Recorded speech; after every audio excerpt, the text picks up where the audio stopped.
The crystal chandeliers of the peak shivered as the elevator doors slid open on the 80th floor, revealing a panoramic view of Tokyo that looked more like a digital circuit board than a city. This was the $90,000 legacy gala I had meticulously engineered over the last 6 months, a celebration of the Caldwell family's perceived dominance. As I approached the head table, a space where Tokyo's power players were already settling into their velvet seats, I stopped. There were 12 chairs. I was the 13th guest. My husband, Justin, looked up from his champagne, his arm draped casually over the back of the chair where Madison, his very pregnant, very public family friend, was already seated. He didn't stand. He didn't offer an apology. He just let out a sharp, practiced chuckle that cut through the polite dinner music. "Oops," he said, his voice carrying just enough to ensure the surrounding socialites heard his dismissal. "Guess we miscounted. I suppose we're a bit short on space at the adults' table tonight. Don't worry, Taylor. I'm sure there's a stool in the kitchen where the help eats." Patricia, my mother-in-law, didn't even look up as she adjusted her diamond necklace. She simply nodded toward the exit with a smug, cold satisfaction. The earthquake I expected to feel in my chest didn't happen. Instead, a clinical, icy clarity settled over me. I didn't argue. I didn't beg for a seat at a table that was built with my own money. "Seems I'm not family," I said, my voice as steady as a surgeon's hand. "So I shouldn't be responsible for family celebrations." I turned and walked out. Have you ever been treated like a stranger by the very people you helped build up? Let me know your story down in the comments. I'd love to know where you're watching from today. The hum of the elevator descending from the 80th floor felt like a system reboot. As I watched the floor numbers flicker, I didn't see the flashing lights of Tokyo. I saw the columns of a ledger I had been balancing in the dark for 5 long years. Justin and Patricia looked at me and saw an accessory, a convenient tool to manage their social calendar and polish their fading reputation. They never bothered to look beneath the surface to see the corporate strategist who was actually holding their crumbling world together. I had been the silent investor in their version of family, a role I played with a patience that I now realize was a cage of my own making. When I first stepped into the Caldwell circle, I was the industry wizard, the one who could turn a failing acquisition into a success story. I put myself through business school and built my own firm from nothing. Yet to the Caldwells, my professional brilliance was just a charming hobby they could exploit. I kept my mouth shut as Justin's tech empire began to bleed money. I watched from the shadows as his poorly managed investments spiraled toward zero. I remained focused when I realized he was dipping into our joint accounts to fund his ego projects. Instead, I acted. I was the one who personally funded $900,000 in property taxes to prevent their legacy estate from being auctioned off on the courthouse steps. I treated their survival as a strategic mission, a problem to be solved with my own capital and my own sweat. For years, I believed that if I made myself indispensable, I would finally be accepted. It was a house of cards built on the illusion that loyalty could be earned through sacrifice. I had wrapped myself in a glass cage, visible but never truly heard, functioning at the highest level while remaining entirely ignored. I was a survivor of their elitism, convincing myself that my silence was a strategy rather than a slow erosion of my own worth. They called me self-sufficient and independent, using those words as a shield to justify their neglect. I was self-sufficient because I had to be. I was independent because they never gave me a reason to lean on them. While Justin was redeveloping his connections with Madison, I was redeveloping their entire offshore asset structure to keep the authorities from knocking on their door. My compassion had been a luxury they had overdrafted for far too long. I realized then that my marriage wasn't a partnership. It was a subscription service with me footing the entire bill. They hadn't miscounted the chairs tonight. They had simply decided that the architect was no longer needed once the roof was over their heads. But they forgot one fundamental rule of structural integrity. When you remove the foundation, the whole building comes down. I stepped out of the skyscraper and into the neon-soaked streets of Shinjuku. The cool Tokyo air didn't make me shiver. It cleared the remaining fog from my mind. I walked past the crowds, finding a quiet, high-end lounge that smelled of expensive cedar and silence. Tears were just inefficient data points. I didn't let them fall. I needed my laptop. This wasn't a breakdown. It was an audit. I opened the management portal I'd used to build the Caldwell's public image and began the process. I had exactly 30 minutes before the first course at the Peak was over, and the staff began looking for the next round of payments. First, I targeted the venue. The $90,000 deposit for tonight's gala was secured under my corporate credit line, not Justin's. With 3 precise clicks, I initiated a total payment reversal, citing a breach of contract by the primary beneficiaries. Next, I revoked every corporate guarantee I had signed for the rest of their legacy week. The private tour for tomorrow morning? Cancelled. The yacht chartered for the weekend in the Bay? Revoked. But the real strike was the legacy fund itself. Justin had spent the evening bragging about a $900,000 endowment, but he neglected to mention that the fund only existed because of my secret personal investments. He thought he had inherited a fortune.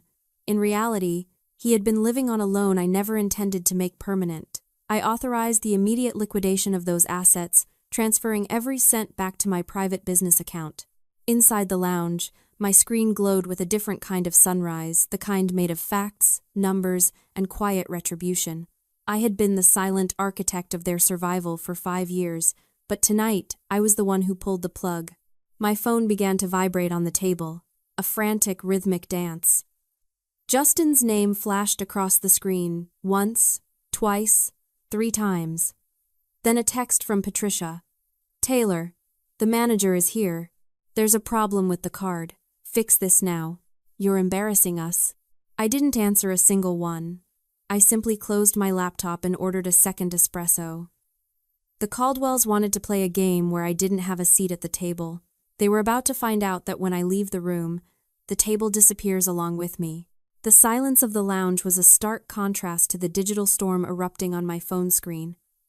I watched with clinical detachment as the Caldwells transitioned from confusion to a full-scale toxic smear campaign. Instead of an apology or a moment of self-reflection, my husband and mother-in-law chose to double down on the very arrogance that had brought them to this cliff.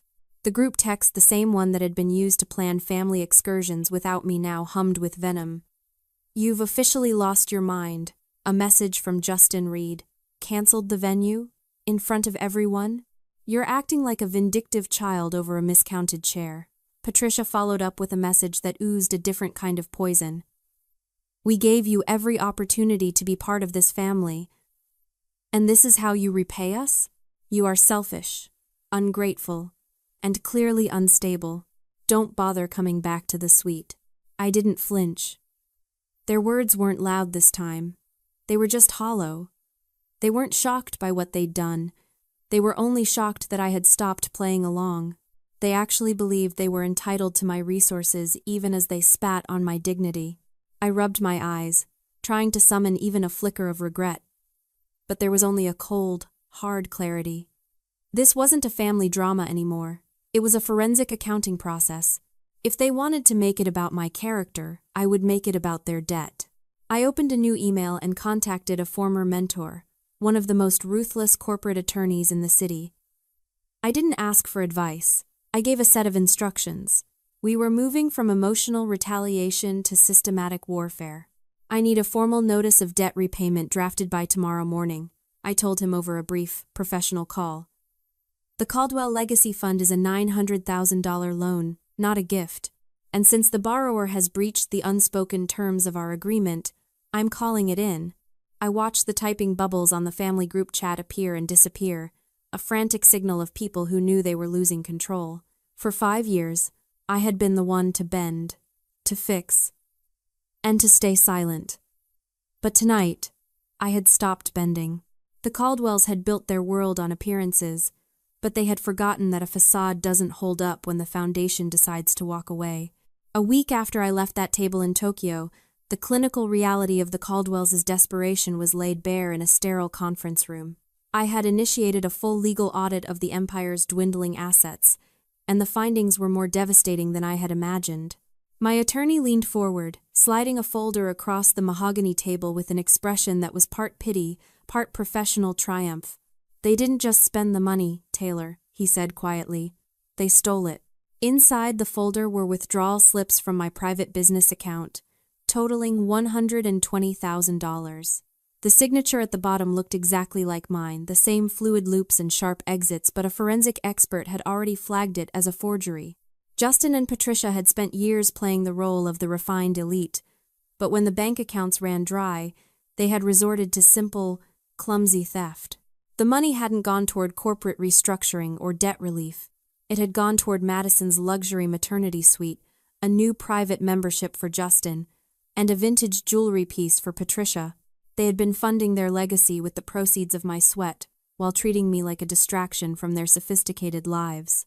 I sat in the silence, realizing that their power had never been real. It was a borrowed status, a performance leased with stolen currency. Patricia had spent her life obsessing over lineage and commonness, yet she was the one who had committed the most common of crimes. They had confused having wealth with being worthy, and now that the money was gone, they had no inner character to stand on. This was the final strike. It removed every remaining path to redemption or reconciliation. They weren't just an ungrateful family, they were criminals masquerading as aristocracy. The old money facade had finally crumbled, revealing the empty, bankrupt reality beneath. The Tokyo rainy season had finally arrived, a relentless gray curtain that matched the heavy finality of the week. I was sitting in my new apartment, a space half the size of the Caldwell brownstone, but paid for entirely with my own clean revenue when the intercom buzzed. Through the grainy security monitor, I saw him.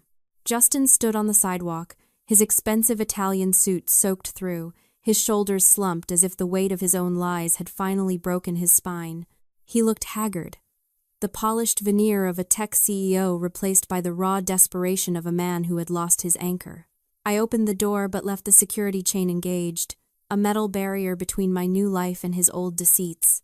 "Taylor, please," he whispered, his voice cracking as the neon lights of Ginza reflected in the puddles at his feet. "The legal audit, the forgery charges, you have to drop them. Mother is having a breakdown, and the authorities are breathing down our necks. We're losing the Ginza offices. Everything we built is going under." I looked at the man who had laughed while I stood seatless in front of Tokyo's elite. I thought about the signature he had forged to pay for his mistress's comfort while he planned to discard me. "What you built was a performance, Justin," I said, my voice as cold and rhythmic as the rain. "I was the only thing real in your entire empire." He reached out a hand, pressing it against the doorframe. "We're family, Taylor. You can't do this to us." "You made your choice the night you miscounted the chairs," I replied. I reached for the folder sitting on my entryway table and slid a document through the gap in the door, the final eviction notice for their prestigious Ginza headquarters, signed by the real owner of the commercial lease. "I didn't destroy your legacy, Justin. I just stopped funding it. Please," he begged, his eyes red and searching. "Help us one last time." I leaned in close to the gap, meeting his gaze with a terrifying clarity. "Seems I'm not family," I whispered, echoing the words he had used to humiliate me. "So I'm not responsible for your survival." I closed the door and turned the deadbolt. The sound of the lock engaging was the most satisfying thing I had heard in 5 years. I didn't wait to hear him leave.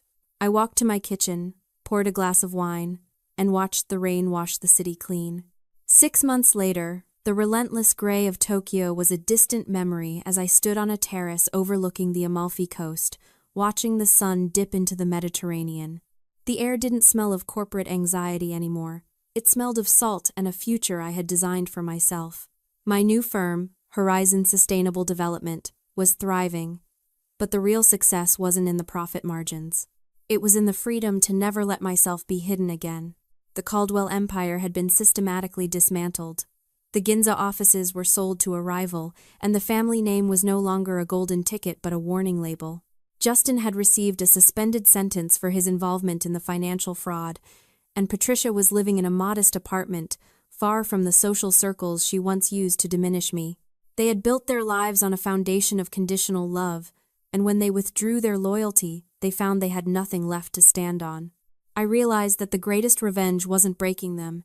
It was becoming the person they said I could never be without their permission. I had turned their rejection into a message for others. I now spend my weekends mentoring young women in finance, teaching them how to build their own tables so they never have to beg for a chair. If you've ever felt like the extra person in the room, or the one whose contributions are treated as footnotes, this is my letter to you. You are not defined by the seat you are given. You are defined by the world you create when you decide to walk away. Don't wait for them to notice you. Make your own noise. The greatest revenge is living well, with a clear conscience and a horizon that is entirely your own. If Taylor's journey from the invisible help to the architect of her own life inspired you, please share this video with one friend who needs to hear it. Don't forget to subscribe for more stories of resilience and quiet retribution.